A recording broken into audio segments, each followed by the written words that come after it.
नमस्कार, PK Rohila study point YouTube channel पर आप सभी का एक बार फिर से स्वागत। शिक्षा विभाग से जुड़ी नवीनतम अपडेट, पे मैनेजर, शाला दर्पण, कंप्यूटर एवं तकनीक ज्ञान और सभी प्रतियोगी परीक्षाओं की तैयारी के लिए आज इस चैनल को सब्सक्राइब करें।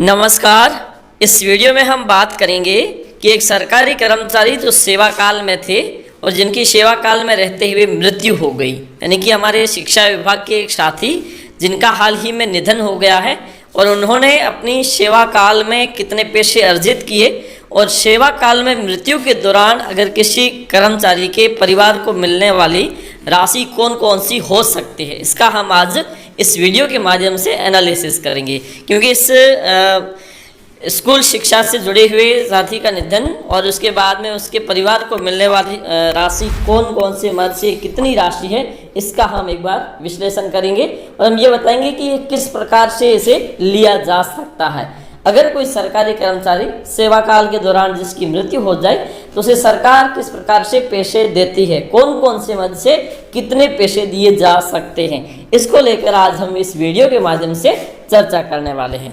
तो चलिए शुरू करते हैं। तो सबसे पहले एक कर्मचारी जिनकी हाल ही में मृत्यु हुई है, तो ऐसी स्थिति में हम उसके बारे में जान लेते हैं। जिस कर्मचारी की मृत्यु हुई है उसकी जन्म तिथि थी 15 जून 1969, ठीक है।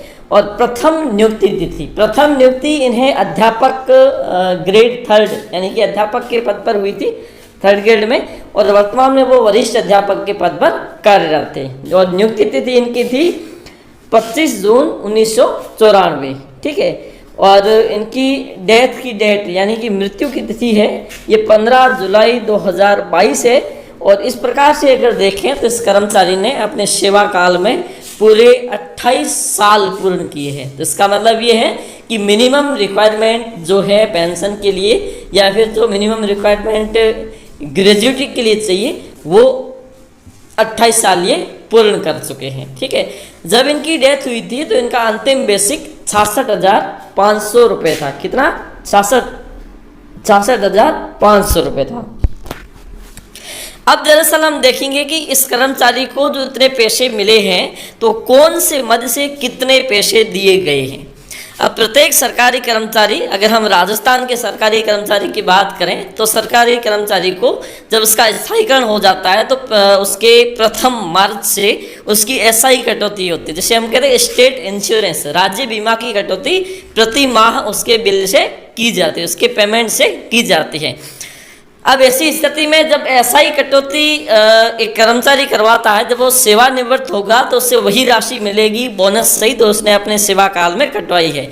लेकिन अगर को सेवा काल के दौरान उसकी मृत्यु हो जाए तो ऐसी स्थिति में ये प्रावधान है कि वो अब जिस समय उनकी मृत्यु हुई है उस दौरान उनके जो एसआई जो डिक्लेरेशन है उस डिक्लेरेशन में बीमा धन कितना था। बीमा धन आप अगर देखोगे तो एक डिक्लेरेशन में बीमा धन दिया हुआ होता है, उस बीमा धन का डबल सरकार द्वारा उसे ग्रहण किया जाता है। मान लीजिए क्योंकि ये सरकारी कर्मचारी के बीमा धन आ रहा था 11 लाख, तो ऐसी स्थिति में इनको एसआई की जो राशि है वो 22 लाख रुपए मिले हैं। तो 11 लाख रुपए थे और 11 लाख का 22 लाख रुपए। अब इसमें क्या होता है कि जैसे सरकारी कर्मचारी सेवा काल में मृत्यु हो जाए तो बीमा धन का दोगुना दिया जाता है। अगर सेवानिवृत्त हो जाता है तो उस स्थिति में उसकी जो जमा राशि प्लस बोनस भी दिया जाता है। अब इसमें यह भी प्रावधान है कि जैसे बीमा धन का डबल प्लस अब तक जितना भी बोनस अर्न किया है, अगर वो 20 सत्र में उनकी मृत्यु हो जाती है तो पूरे साल का बोनस उन्हें दिया जाएगा। इस प्रकार का प्रावधान है, लेकिन हम इनकी 22 लाख के हिसाब से ही गणना कर रहे हैं। उसके बाद में जीपीएफ की राशि जैसा कि आप सभी को पता होगा कि जो ओल्ड पेंशन स्कीम के अंतर्गत नियुक्त किए गए कर्मचारी हैं उन्हें जीपीएफ की कटौती प्रति माह करवानी होती है। तो इन्होंने अपने 28 साल के सेवा काल में 25,77,565 रुपये जब इनकी मृत्यु हुई है तो उस दिन तक इनकी इतनी राशि जमा है। तो ये राशि इन्हें एज ए जीपीएफ की राशि के रूप में दी गई है। उसके बाद में ग्रेजुएटी जिसकी अंतिम अधिकतम सीमा 20 लाख रुपए है, लेकिन इनकी सेवा अवधि और अंतिम बेसिक को देखते हुए इनकी जो ग्रेजुएटी बनती है वो बनती है 12,47,540 रुपये।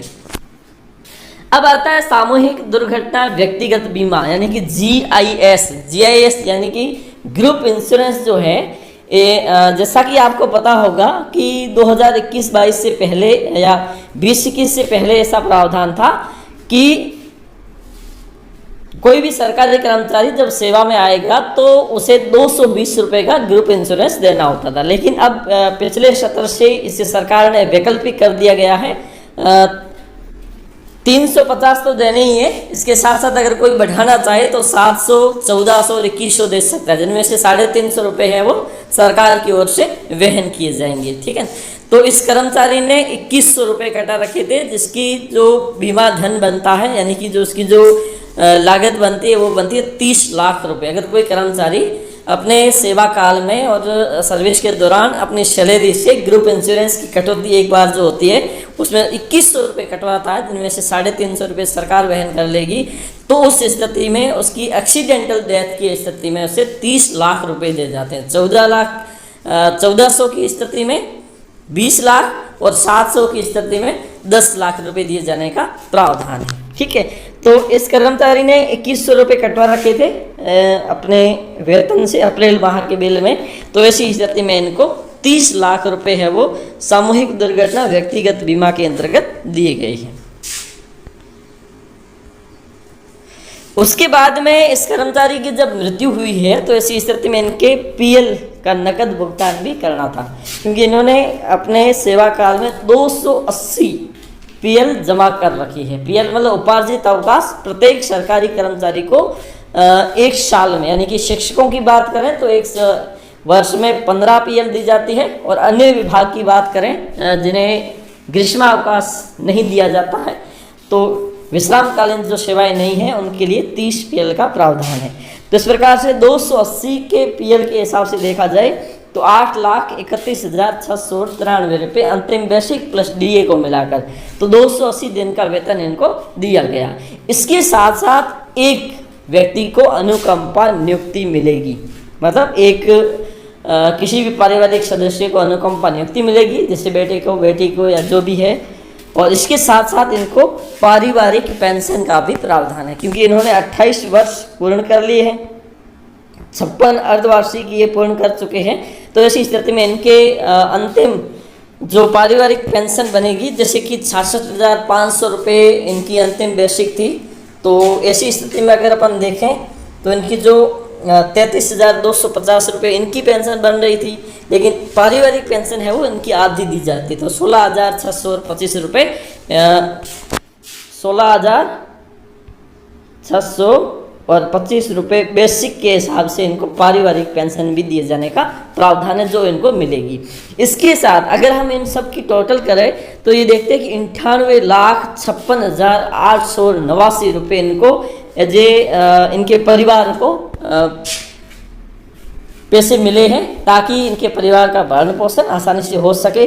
और इनमें से इस सरकारी कर्मचारी के खुद के पैसे हैं अगर देखा जाए तो जैसे GPF के इनके खुद के हैं, सामूहिक वाले ये सरकार की ओर से यानी कि बीमा कंपनी की ओर से दिया जाएगा, और बीमा धन SI के ये भी इनके मतलब SI ऑफिस के माध्यम से दिया जाएगा। तो इस प्रकार से आप समझ सकते हैं कि एक सरकारी कर्मचारी जब सेवानिवृत्त होता है तो उसे किस प्रकार से, और सेवानिवृत्ति से पहले अगर उनकी मृत्यु हो जाती है तो उन्हें कौन से मद से कितने पैसे दिए जाते हैं। आज के लिए इतना ही, धन्यवाद।